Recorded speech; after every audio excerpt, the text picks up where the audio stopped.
warahmatullahi wabarakatuh.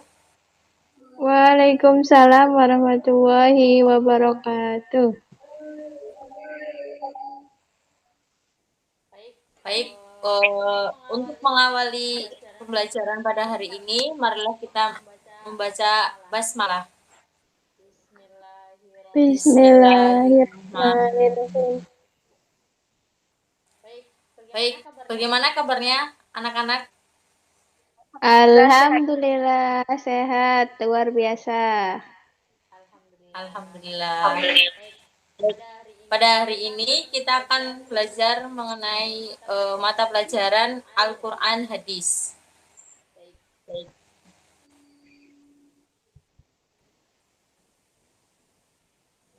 Nah, di sini kita akan membahas tentang yang pertama yaitu ciri-ciri orang yang menjadikan Al-Quran sebagai pedoman hidup. Yang kedua, ciri-ciri orang yang menjadikan Al-Hadis sebagai pedoman hidup. Yang ketiga yaitu ada hikmah yang didapatkan menjadikan Al-Quran dan hadis sebagai pedoman hidup.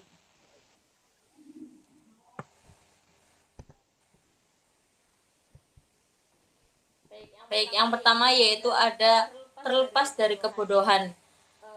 Ketika kita mempelajari Al-Quran, kita akan terlepas dari kebodohan karena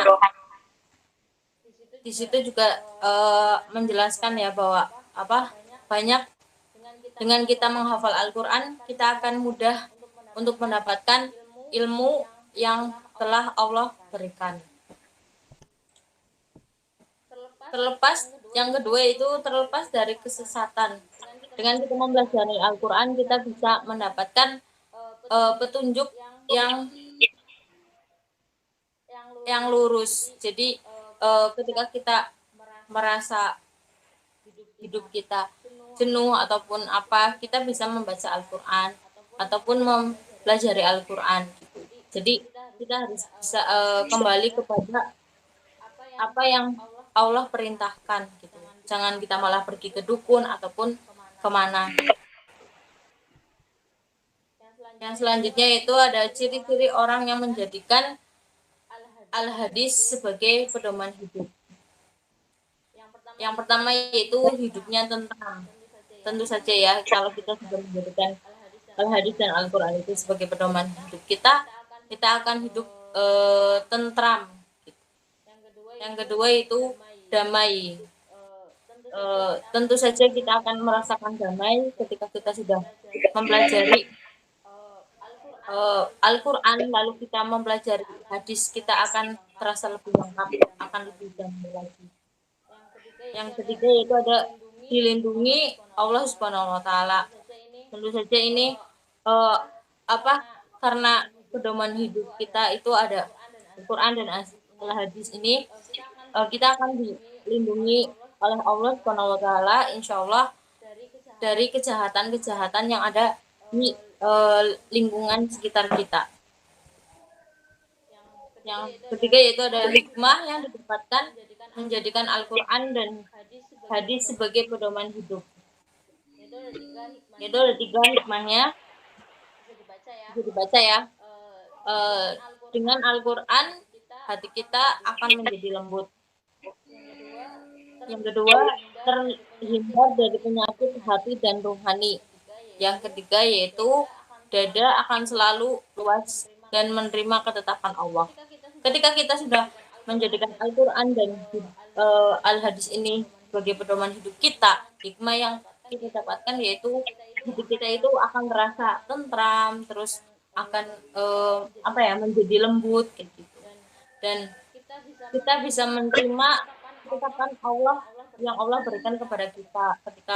Misalnya ketika kita kehilangan seseorang yang kita sayangi, kehilangan seseorang yang berharga dalam hidup kita gitu. Kita bisa menerima ketetapan Allah itu karena bagaimanapun juga semua yang bernyawa di dunia ini akan kembali kepada Allah.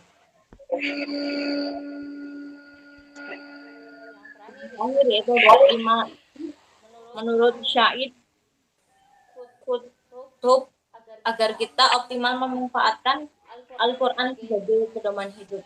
Yang pertama yaitu ada menghadirkan hati, yang kedua menghadirkan suasana, yang ketiga mengikuti cara interaksi sahabat dengannya, yang keempat memahami tujuan azazi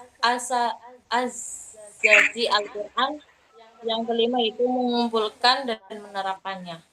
Jadi ini adalah 5 tips yang apa ya, bisa kita tanamkan dalam diri kita agar kita bisa melaksanakan 5 ini. Ya, mungkin cukup sekian pembelajaran pada malam hari ini. Kurang lebihnya mohon maaf. Assalamualaikum warahmatullahi wabarakatuh. Waalaikumsalam warahmatullahi Mau wabarakatuh. silakan.